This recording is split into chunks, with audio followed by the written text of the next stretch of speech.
Hey everybody, welcome to Chin Fat. Continuing from the last episode where we're working on the arrow on the trim tool here, the selection tool, and the blade. This episode we're going to be working on this little doodad right here, which is the trim edit mode.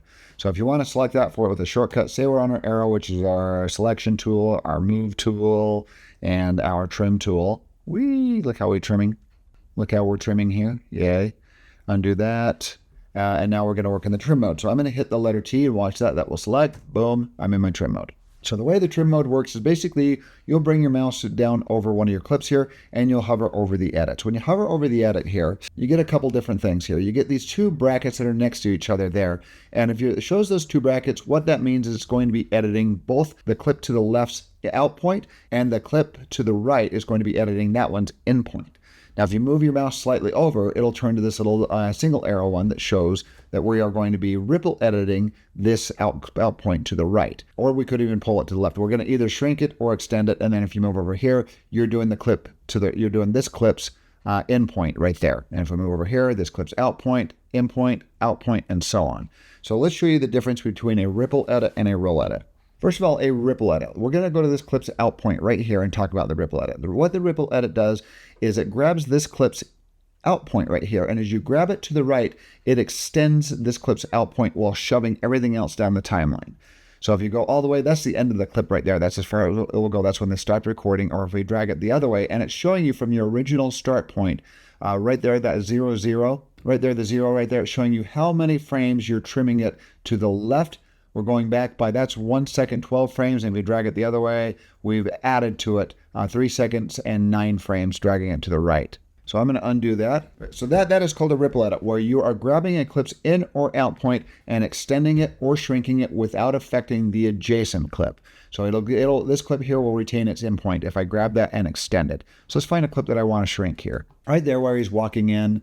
I've already shortened the beginning from the last episode, but let's play through this and decide where we want to cut. So I'm just going to watch through this and feel where it is I want to cut it here.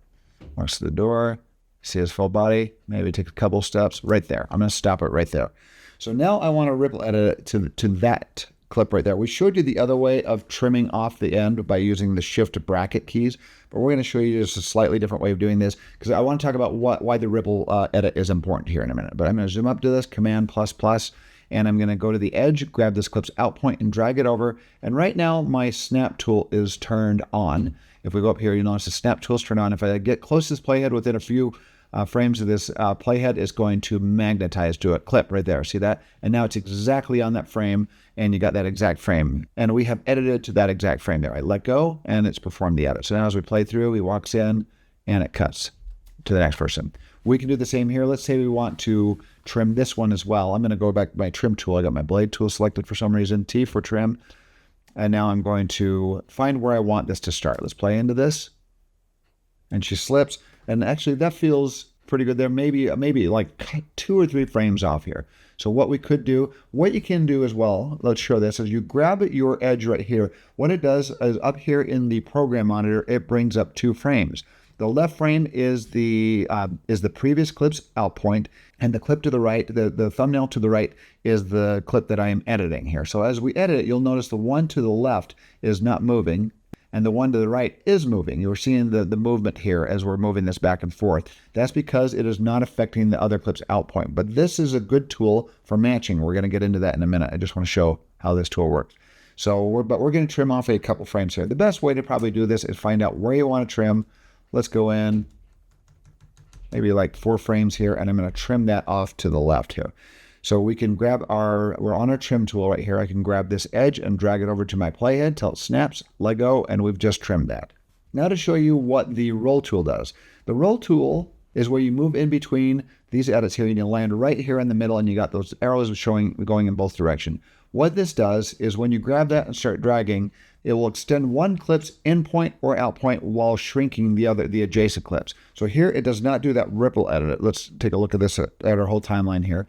So if I grab this and drag it over, it did not shove everything else down the timeline. So it actually trimmed this clip to the right. It trimmed its in point there. So and if I do it the other way, backwards like this, it is actually trimming the clip to the left's out point will extend into this clip's in point. That's called a roll edit. And you can see the thumbnails up here in the program monitor. As I do that, you can see that it's affecting both clips. Now you see both of them in motion. You can see the new frame on the left where that's going to end, and the new frame on the right clip where that's going to begin. And you've got these thumbnails to see what your new edits are going to look like there. I'll show you some more practical uses of this here.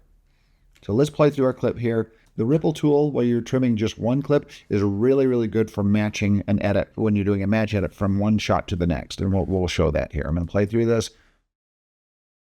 and do a little bit of trimming here. Right there, I want to stop. And by the way, if you're going to do that trim, the Command-Shift right bracket, it does nothing because I have an edit selected. So you want to deselect that. One more shortcut of deselecting everything on the timeline, even like these little edges like that, is Command-Shift-A. Command-A selects everything. Command-Shift-A deselects everything. And now I can do that Command-Shift right bracket and a delete. So just keep that in mind. If it's not working, it's probably because you have a clip selected on the timeline. And if you can't see it, let's go select this edge right there. And if you can't see it because you're zoomed up, just the safe way of doing that is Command-Shift-A, and that will deselect. And let's go Shift-Z to show the entire timeline, and now that the endpoint there is deselected. So Command-Shift-A, there you go. So let's play through this here. Twiddling. Now I want to get that maybe right about there. Command-Shift left bracket, trim that. Get a couple more of these trimmed, and we're going to show you your ripple and roll tool in action here. Right there, Command-Shift right bracket. See, I'm just trimming these up here. Let's go to this little part right here where it tilts up, he fixes his jacket, then it cuts to this other shot, this full shot, and he fixes his jacket again. Let's make a match here, and we're going to do that with the ripple tool. And then the way you use the roll tool is to decide where you want the edit to actually happen once you've matched it. So let's show that. So I'm going to go to the edge of this. I'm on my blade. I need to go to my trim tool, T for my trim tool. Don't know how I keep hitting blade. And I'm going to grab this one to the edge, and we're going to find a matching point. I don't care where the edit happens right now. I just want to get this matched. Let me get my playhead a little ways away so it doesn't snap to it. Or you could actually, if you don't want it to do that, you could actually just turn your snap tool off. And the shortcut for that is the letter N. So if I hit N, watch the snap tool, N, it turns it off. And now if my playhead is right here, it doesn't matter, and it won't snap to it. Because I just want to control what exact frame I want it to match to. And let's do this. I'm going to drag it backwards and trim, and maybe get it right where he does that little yank together and his hands touch right there. We're going to use that right there where his fingers just barely touch as a matching point right there. You know, let go and it trimmed to that. Let's make sure it trimmed to it. Let's use my arrow tools here and go. And it's one frame before his fingers touch there is where I got that. So let's trim that one more frame over. So I'm going to trim that over 2 frames. And if you look down here at the bottom as I drag it over, I can go plus 2 frames and now look up at the image, and that's where his fingers are touching. I'm going to let go right there, and that is that's perfectly on that frame where his fingers touch. Go boom, and now we cut to the next frame. So what we're going to do on the next frame is use our ripple tool. This is how the ripple tool is famously used to match frames here, is we're going to grab the next one, and we're going to drag this and look at our thumbnail here until his hands reach up and his fingers touch right there. Let go. That should be a match right there. So now that those are matched, let's arrow through this. But here it cuts off his face a little bit, so I might not want to edit right there. So now that is a match cut going from shot to shot. Let's play through it. And now that the action is matched, I can zoom up here, Command++, and we're going to use the roll tool, which is when you put it right here in the middle and you drag it back and forth, and it will shorten one clip while lengthening the other one here, and this should stay matched. See, watch those 2 frames there as he puts his hands together and then moves his hands away. He does it a little bit longer here on the left, so we might have to do a little bit of finagling. But if he does the exact action the exact same way over and over again, that would be a perfect match. And as we roll edit over, we could decide where that's going to end. So what I'm going to have to do is find a different matching point. Let's find out where he pulls his hands off his jacket, because I want to stay on this one. Because the timing is not exactly the same. So I'm going to ripple this one to where his hands pull off his jacket. And he doesn't pull his hands off his jacket, so I'm going to make that a pretend match right there, and I'm going to match this side to where his hands come off right there. So his hands are in the exact position, and now I can roll edit this over, and he moves into his strut there. So we're going to cut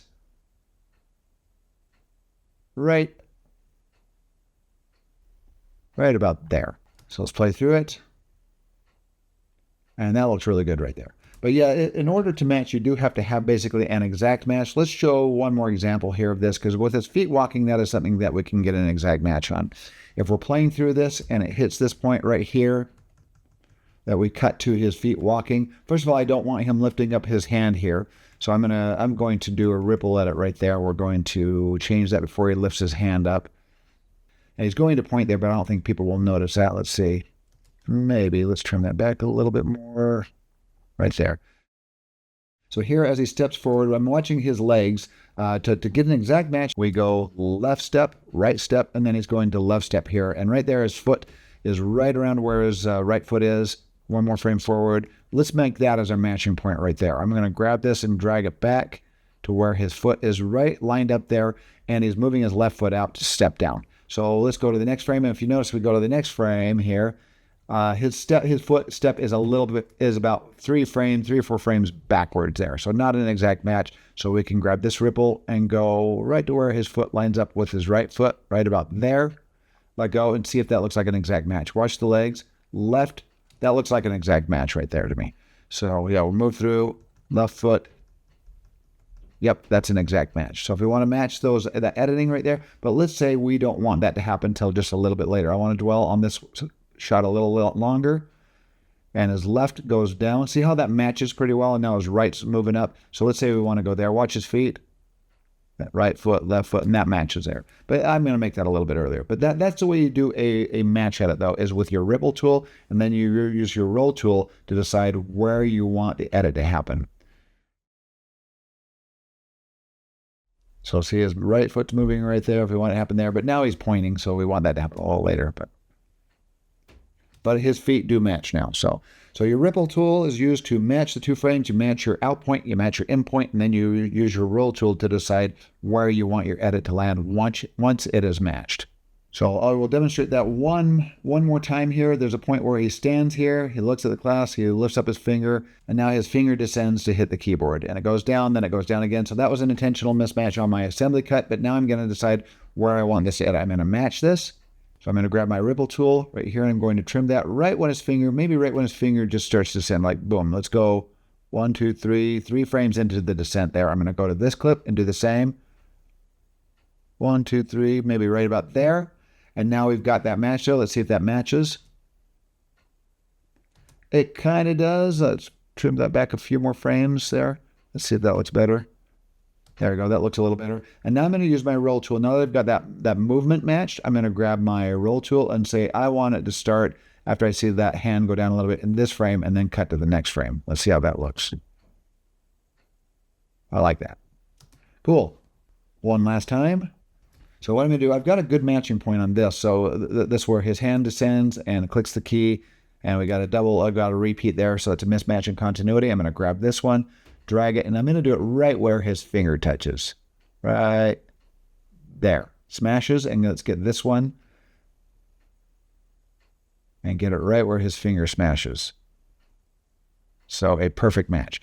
And now as I play through this, now one thing that happens when you're playing that professional editors know about is when you cut from one clip to the next, it takes about 2 to 4 frames for your eyes to reestablish and reassess what's going on when you go to a new shot here. So this technically is a perfect match. Watch this as we have his finger squish right there, and his finger squishes right there. If we roll edit this should be a perfect match. You can see his finger leaving, and look how they both match perfectly there.